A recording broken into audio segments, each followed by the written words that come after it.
सुरुवात करूया महत्त्वाच्या बातमीपासून। गेल्या अनेक दिवसांपासून चर्चेत असलेला 90-10 कोटा रद्द करण्याचा निर्णय अखेर हायकोर्टाने दिलाय। 11वीच्या ऍडमिशनसाठी राज्य सरकारने 90-10 चा कोटा लागू केला होता, पण हा निर्णय राज्य सरकारने राजकीय फायद्यासाठी घेतलाय असा ठपका ठेवून हायकोर्टाने हा निर्णय रद्द केलाय। तसंच या निर्णयाची अंमलबजावणी करताना ऍडमिशन प्रक्रियेला स्थगिती दिली जाणार नाही असंही कोर्टाने म्हटलंय। तसंच ऍडमिशन केवळ गुणवत्तेवर व्हावं असाही निर्णय कोर्टाने दिलाय।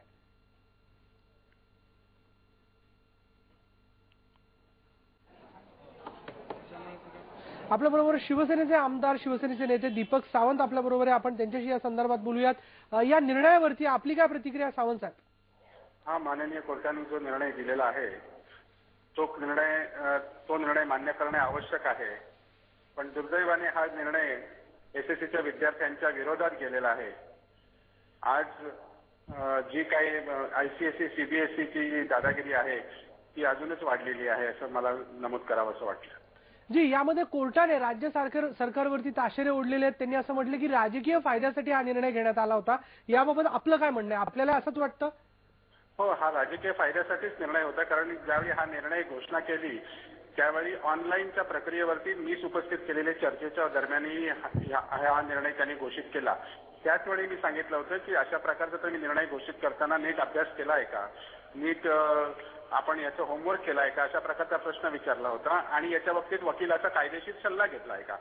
तर त्यावेळी त्यांनी सांगितलं की हा निर्णय माझा परिपूर्ण आहे असं माननीय मंत्री महोदयाने सांगितलं। पण हा निर्णय कोर्टात टिकणार नाही अशा प्रकारचं देखील आम्ही त्यावेळी सभागृहामध्ये सांगितलं होतं। पण दुर्दैवाने सरकारने या अंमलबजावणी केली या निर्णयाची आणि आज हा निर्णय कोर्टाने फेटाळून लावला आणि हा निर्णय फेटाळताना कोर्टाने राज्य सरकारवरती खूप मोठ्या प्रमाणावरती ताशेरे ओढले। ही दुर्दैवाची गोष्ट आहे।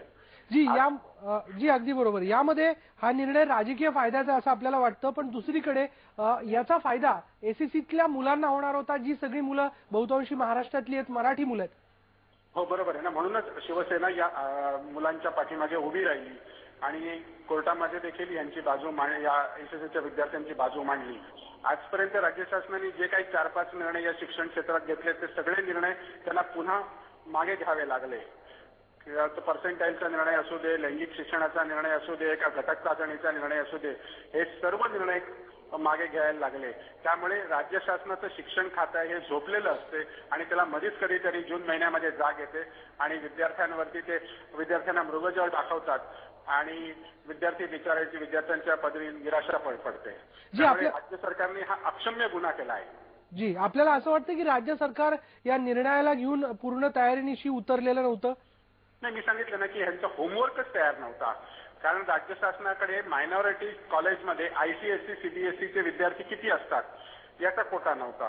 दुसरं, एसएससी बोर्डाला हा जीआर काढायचा खरं म्हणजे अधिकार आहे, तो राज्य शासनाने त्यांचा अधिकार वापरला। एसएससी बोर्ड ऑटोनॉमस आहे, पण राज्य शासनाने या एसएससी बोर्डाला हाताशी धरून हे सगळं केलं आणि याबाबत मध्ये जो काही होमवर्क करायला पाहिजे होतं, ज्या काही मीटिंग्स होण्या आवश्यक होत्या आणि जी काही माहिती गोळा करणं आवश्यक होती ती अपूर्ण होती असं देखील कोर्टाने सांगितलं आणि माझी देखील तीच माहिती आहे।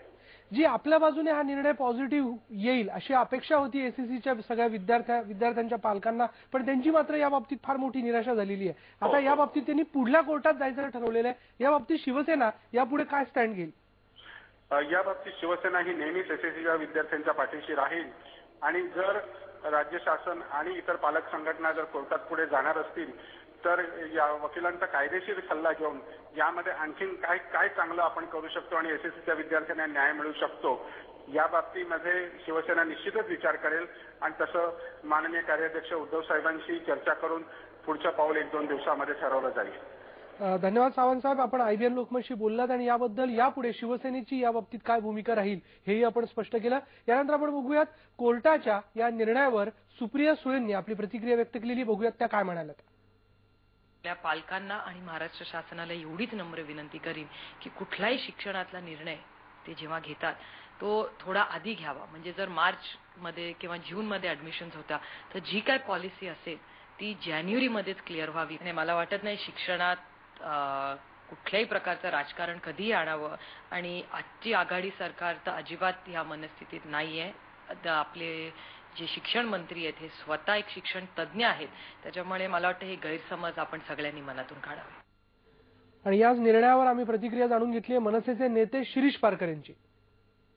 दुर्दैवी अतिशय याचं कारण म्हणजे बघायला गेलं तर 90% जास्ती मुलं परीक्षेत उत्तीर्ण होणारी ही 10वीच्या पॅटर्न मधली आहेत. ICSE, CBSE या बोर्डापेक्षाही इकडची मुलं आहेत. सरकारने काही याच्याकरता उपाययोजना अशी करावी की त्या पाल्यांना त्या पालकांना ह्या गोष्टीचा त्रास होऊ नये आणि पालकांच्या संघटना म्हणून किंवा राजकीय पक्ष म्हणून आम्ही या बहुसंख्य लोकांच्या बाजूने उभं राहू. आमची विद्यार्थी संघटना पण त्यांच्या बाजूने आहे. तर एवढंच सध्या तरी सांगू शकेल. सुप्रीम कोर्टात जाऊन त्याचा निकाल लागेपर्यंत मुलांचं वर्ष जे काही वेळ वाया जाणार असेल तर माझ्या मते सरकारने यावर्षी या गोष्टीचा पूर्ण निकाल लागेपर्यंत या सर्व संघर्षाचा म्हणा किंवा आपापसात जे वादावादी आहेत की शेवटी दुसरी मुलं ती पण आपलीच आहे, तो प्रश्न नाहीये. पण हे सगळं क्रीम ऑफ सोसायटी करता चाललेलं असं वाटतं आणि सरकारने तुकड्या एक तर वाढवून कॉलेजेसना परवानगी द्यावी किंवा आहे त्या तुकडीमध्ये जास्ती मुलं घेण्याकरता परवानगी द्यावी. अशा पद्धतीचे तात्पुरता उपाययोजना करता येऊ शकतील असं वाटतंय मला. आणि याचबद्दल आपण अधिक माहिती जाणून घेऊयात आमच्या मुंबईच्या रिपोर्टर अलका दुपकर यांच्याकडनं. अलका, सकाळपासून पालकांमध्ये काय प्रतिक्रिया आहेत, वकिलांचं काय म्हणणं आहे, हे सगळं तू आम्हाला सांगतेस दुपारपासून या बातमीविषयी. त्याच्या पुढे जाऊन मला तुला विचारायचं आहे की खरं तर या निर्णयाला घेऊन राज्य सरकार पूर्ण तयारीनिशी उतरली नव्हती का?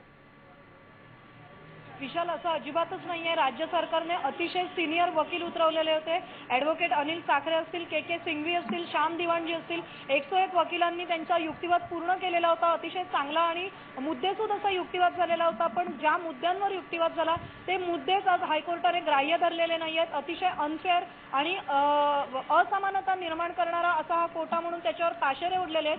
दुसरी गोष्ट विशाल इथे सांगायची आहे ती सगळ्यात पहिल्यांदा कन्क्लुजन जाहीर करताना स्वतंत्र कुमार यांनी जो मुद्दा मांडलेला होता तो असा मांडलाय की पॉलिटिकली मोटिवेटेड असा हा कोट्याचा निर्णय घेतलेला आहे. याला क्लासिफिकेशन किंवा आरक्षण काही म्हणता येणार नाही असं स्पष्ट केलेलं आहे. त्यामुळे सुप्रिया सुळे असतील, किती सांगत असतील तरी आमचे शिक्षण मंत्री शिक्षण तज्ज्ञ आहेत आणि हा पॉलिटिकल मोटिवेटेड निर्णय नव्हता. तरी पण निवडणुकीच्या 3 महिने आधी तोंडावर SSCच्या बाजूने जो काही अतिशय घाईत निर्णय घेतलेला होता हा कशा प्रकारे पॉलिटिकल मोटिवेटेड होता आज हायकोर्टात उघडा पडलेला आहे. पण याचा एक दुसरा परिणाम जो होणार आहे तो SSCच्या विद्यार्थ्यांवर होणार आहे. विशाल, माझ्यासोबत आता अनेक SSCचे विद्यार्थी आहेत, त्यांची थेट प्रतिक्रिया जाणूया. राज्य सरकारने जो आयत्या वेळी निर्णय घेतला त्याच्यामुळे तुम्ही सगळे सफर होताय का? यास आम्ही सफर होतोय कारण आता बघायला जाणार त्यांची मुलं फार कमी आहेत, 25,000 आणि आम्ही जास्त म्हणजे 2,75,000. तर त्यांच्यामध्ये जे 25,000मधून 15,000 मुलांना अगदी 85% वर मिळालेले आहेत आणि उरलेले आहेत ते सगळे 80% वर आहेत. म्हणजे त्यांची काही लकच आहे. सगळ्या कॉलेजमध्ये जरा तुला मधोमध थांबवतोय. आपल्याकडे मुख्यमंत्र्यांची प्रतिक्रिया आपल्याकडे आलेली या बाबतीत आपण ती काय ते आपण जाणून घेऊयात आणि पुन्हा एकदा या विद्यार्थ्याचं काय म्हणणं आहे ते आपण जाणून घेऊयात. न्यायालयाच्या निर्णयाचं आम्ही स्वागत करू, जे काही आम्ही नेहमीच आदर केलेला आहे आणि त्या न्यायालयाच्या निर्णयाचा आदर ठेवून पुढची कारवाई केली जाईल. यावेळेस उलट गोंधळ झालेला नाही हा माझा दावा आहे. मागच्या वेळेस पर्सेंटाईल सिस्टमच्या ऐनवेळेस रद्द झाली, त्या कोर्टाचे निर्णय झाले स्क्रॅप करणं, त्या मागच्या वेळेस फार त्याच्यामध्ये बरेचसे विषय नवीन निर्माण झाले होते. यावेळेस कुठल्याही प्रकारचा गोंधळ नाहीये. आता कॉमन मेरिट लक्षात ठेवून निर्णय घ्यावा लागेल. कोर्टाचा जो आदेश आलेला आहे ते लक्षात घेऊन ऍडमिशनची प्रोसेस सुरू करावी लागेल. पुन्हा एकदा आपण जाऊयात अलकाकडे. अलका, तू ऐकलंस मुख्यमंत्र्यांनी काय म्हटलेलं आहे? या ठिकाणी सगळी सारवासारव पुन्हा एकदा या ठिकाणी दिसून येते आपल्याला. परत एकदा आपण त्या विद्यार्थ्याकडे जाऊयात. तो आपल्याला सांगत होता की कशा पद्धतीने या सगळ्या प्रक्रियेमध्ये अडचणी होत्या. विशाल, दुसरं वर्ष आहे सलग 11वी प्रवेशाचा अभूतपूर्व गोंधळ. राज्य सरकार, शिक्षण मंत्री असतील आणि मुख्यमंत्री त्यांची साथ त्या सगळ्यांना घालतायत आणि त्याच्यामध्ये SSC बोर्डाचे अनेक लाखो सर्वसामान्य विद्यार्थी सफर होत आहेत. तुम्ही एक काय उपाय सांगाल? शिक्षण मंत्र्यांना काहीच सापडत नाही, दरवर्षी ते गोंधळ घालतायत. मी हे सांगू शकतो की इंडिया एक डेमोक्रॅटिक नेशन हे सगळे म्हणतात आणि आहे. आपल्याला तो रूल लागू केला आहे. तर मग आपण का नाही सगळ्यांनी डेमोक्रॅटिक सारखं वागावं? CBSE, ICSE आणि SSC सगळे बोर्ड कॅन्सल करा आणि पूर्ण इंडियामध्ये एक युनिफॉर्म बोर्ड ठेवा ज्याच्यानी सर्वजण एकच अभ्यास करतील आणि म्हणजे असा काही स्ट्रगल येणार नाही. तुम्ही पालक संघटनेतर्फे आहात, मला तुम्हाला विचारायचंय, आज एक नाचक्की झालेली आहे सरकारी पातळीवर. दबावगट म्हणून पालक संघटना देखील SSCच्या कमी पडतायत असं वाटतं का? नाही, ऍक्च्युली दबावून आम्ही कमी पडत नाहीये कुठेही, कारण 90-10 हा जो निर्णय आम्ही त्यांना सांगितला होता तो ऍक्च्युली दोन्ही एसएससी आणि नॉन एसएससी स्टुडंट्स करता दोघांचाही फायदेशीर होता. कारण आतापर्यंत कसं होतं चित्र आपल्या पुढे की फक्त एसएससी बोर्डांच्या मुलांवर आतापर्यंत अन्याय होत होता. आता जर 90-10 हा जर कोटा झाला असता तर यावेळेला जे काही फायदे तोटे आहेत ते दोन्ही स्ट्रीमनी एका लेवलनी सफर केले असते, पण आता हे तसं नाही झालंय. म्हटल्यावर हा अतिशय खेदजनक निर्णय कोर्टाने दिलेला आहे. फक्त मला आपल्या सीएमना किंवा आपल्या शिक्षण मंत्र्यांना एक नम्र विनंती आहे की त्यांनी आता 2 वर्ष हे जे काही एसएससीच्या मुलांना सफर करायला लावलंय ते त्यांनी यापुढे त्यांना कृपया करायला लावू नये.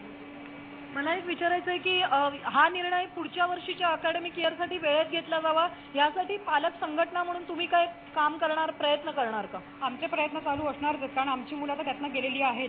पण माझं पालकांना सुद्धा, एसएससीच्या पालकांना सुद्धा माझं हे सांगणं आहे की त्यांनी आत्ता जागृत होऊन सरकारकडे आत्ता तुम्ही दाद मागा, तर सरकार तुम्हाला काहीतरी योग्य न्याय देईल. तुम्ही आयत्या वेळेला हल्ल्यात तर परत पहिले पाडे 55 होतील. त्यामुळे माझी सरकारला सुद्धा, कारण मी विखे पाटलांचे मनपूर्वक अभिनंदन करते की त्यांनी हा 90 प्रामाणिकपणे प्रयत्न केला, पण तो असफल झाला. असफल झाला हे दाखवणं आहे, कारण त्यांनी चुकीच्या वेळेवर घेतलेला निर्णय होता. त्यांनी वेळेत निर्णय घ्यायला हवा होता. यालाच पॉलिटिकल मोटिवेटेड निर्णय असं म्हटलेलं आहे की जगाला त्यांनी दाखवलं आम्ही घेतला, पण तो कोर्टात स्टँड होऊ शकला नाहीये. राज्य सरकार वारंवार अपयशी ठरत आहे, त्याच्यात मुलं सफर होत आहेत का?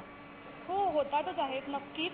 आणि जास्त करून आम्ही म्हणजे एसएससीची मुलं, कारण बघायला गेलं तर ते खरंच अनफेअर आहे, सगळ्यांना दिसतं आहे. आम्हाला खरंच खूप अपेक्षा होत्या हायकोर्टाकडनं की त्यांनी आम्हाला न्याय द्यावा, पण काय झालं अचानक, म्हणजे सॅटर्डेपर्यंत सगळं नीट होत होतं असं वाटत होतं, अपेक्षा होती. अचानक काहीतरी झालं आणि सगळं परत मला तुला विचारायचंय की आता तुम्हाला ऍडमिशन घेताना काय प्रकारची स्पर्धा आहे आणि ती अन्यायकारक आहे असं तुम्हाला वाटतंय? त्यांचे मॅक्झिमम मुलं हे 90 अप आहेत, 85 अप आहेत, आणि आपल्याकडे त्याच स्कोअरची, जेव्हा आपण 4 म्हणजे लाखात आहोत तेव्हा सुद्धा त्या स्कोअरची पण नाही आहेत. त्याच्यामुळे आता आमचं ड्रीम कॉलेज बहुधा ड्रीमच राहणार आहे आमच्यासाठी. त्यांचे ऑलमोस्ट 75% 80 अप आहेतच, आणि भले आमचा रिझल्ट यावर्षी चांगला लागला असला तरी तसा काही उपयोग तर आम्हाला होणार नाहीये, कारण आमच्या मुंबईमधली जी पहिली आली आहे ती ऑलमोस्ट 131st पोझिशनवर आहे. 131st पोझिशनवर आहे. तुम्हाला काय पालक म्हणून सांगावं असं वाटतं? नाही, मला असं वाटतं की म्हणून जो काय हा निर्णय झालेला आहे 90-10 जर झाला असता तर कोणावरही अन्याय झाला नसता असं त्यांनी विचार करायला हवा होता. त्यांची सगळी सीट्स कव्हर होत होती मुलांची, तर त्यांनी थोडा विचार करून जर हे केलं असतं तर हे सहजपणे हा तिढा जो होता तो सुटू शकला असता. पण सॅटर्डेपर्यंत आम्हाला असं वाटत होतं की हे सगळं सविस्तर नीट होईल म्हणून, पण आज अचानकच हे काहीतरी वेगळंच घडलं, पलटी मारल्यासारखं. आणि बघतोय आपण की तिढा जो आहे तो अजूनही कायम आहे. कोटा जरी रद्द झालेला असला तरी यासारखी लाखो एसएससीची मुलं आहेत जी दरवर्षी सफर होत आहेत. गेल्या वर्षी पर्सेंटाईल स्क्रॅच झालं, यंदा कोटा स्क्रॅच झाला. समानीकरणाचा फॉर्म्युला न आणल्याचा फटका बसतोय तो अखेर एसएससीच्या विद्यार्थ्यांना. धन्यवाद अलका या सगळ्या चर्चेबद्दल. तर आजच्या या निर्णयावरती आणि एकूणच राज्य सरकारच्या या सगळ्या प्रक्रियेवरती टीका होते पालकांकडनं. विद्यार्थ्यांना यापुढे अशा पद्धतीने सफर करू नका अशी विनंती पालकांकडनं केली जाते. आपण याविषयी अधिक माहिती घेत राहणार आहोत. पुढे बघूयात याच विषयीची बातमी. 90-10 कोटा रद्द झाल्यानं मुंबईत एसएससी बोर्डाच्या विद्यार्थ्यांसाठी नामवंत कॉलेजेसमध्ये प्रवेश घेणं स्वप्नच ठरणार आहे. मुंबईत 6190 विद्यार्थी असे आहेत ज्यांना 90% मार्क्स मिळालेत. यात सीबीएसई आयसीएसई या 2 बोर्डाच्या विद्यार्थ्यांची संख्या जास्त आहे. मुंबई बोर्डात पहिल्या आलेल्या सोनाली चव्हाणला 96.46% मार्क्स मिळालेत. मात्र मुंबईत कॉलेजेससाठी जी मेरिट लिस्ट लागली त्यात मुंबई बोर्डाच्या या टॉपरचा नंबर 185 आहे. तिच्या अगोदर सीबीएसई आणि आयसीएसई बोर्डाचे 184 विद्यार्थी आहेत. गेल्या वर्षी मुंबईतल्या रुईया कॉलेजमध्ये 11वी सायन्ससाठी शेवटचा प्रवेश घेणाऱ्या विद्यार्थ्याला 97.60% मार्क्स होते. माफ करा 89.60% मार्क्स होते. तर माटुंग्याच्या डीजी रुपारेल कॉलेजला 11वी सायन्ससाठी शेवटचा प्रवेश मिळालेल्या विद्यार्थ्याला 90% मार्क्स होते. गेल्या वर्षी पर्सेंटाईल सूत्र रद्द झाल्यानं 10वीच्या अनेक विद्यार्थ्यांना नामवंत कॉलेजेसमध्ये प्रवेश मिळू शकला नव्हता. आत्ताही तीच परिस्थिती असेल असं दिसतंय. अजूनही काही घडामोडी आपण बघणार आहोत टी टाइम बुलेटिनमध्ये, पण इथे आपण एक ब्रेक घेऊयात. पहा फक्त IBN लोकमत.